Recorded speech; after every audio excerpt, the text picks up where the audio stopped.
सोलापूर महानगरपालिका व जिल्हा क्रीडा अधिकारी कार्यालय यांच्या संयुक्त विद्यमाने आयोजित शहरस्तरीय 19 वर्षाखालील कॅरम स्पर्धेत पद्मशाली शिक्षण संस्था संचलित सौ भूमपुल्ली कन्या प्रशाला कनिष्ठ महाविद्यालयाने घवघवीत यश संपादन केले।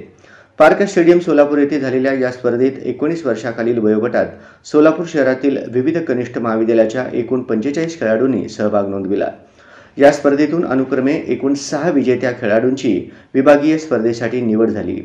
त्यापैकी 3 खेळाडू सौ भूमपुल्ली कन्या प्रशाला कनिष्ठ महाविद्यालयाचे आहेत। विजेते व पुणे विभागीय स्पर्धेसाठी निवड झालेले खेळाडू याप्रमाणे: ज्योत्सना चौगुले द्वितीय क्रमांक, कोमल भिसे 5वा, श्री वेन्नला रापोल 6वा क्रमांक।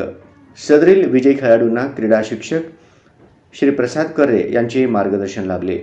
पद्मशाली शिक्षण संस्थेचे अध्यक्ष ॲडव्होकेट श्रीनिवास कॅतम, उपाध्यक्ष श्रीनिवास कोंडी, सचिव दशरथ गोप, सहसचिव मल्लिकार्जुन सरगम, खजिनदार गोवर्धन कमटम, शालेय समिती अध्यक्ष विजयकुमार गुल्लापल्ली व प्राचार्य सौ गीता सादुल, उपप्राचार्य बाळकृष्ण गोटीपामुल यांनी अभिनंदन करून पुढील विभागीय स्पर्धेसाठी शुभेच्छा दिल्या।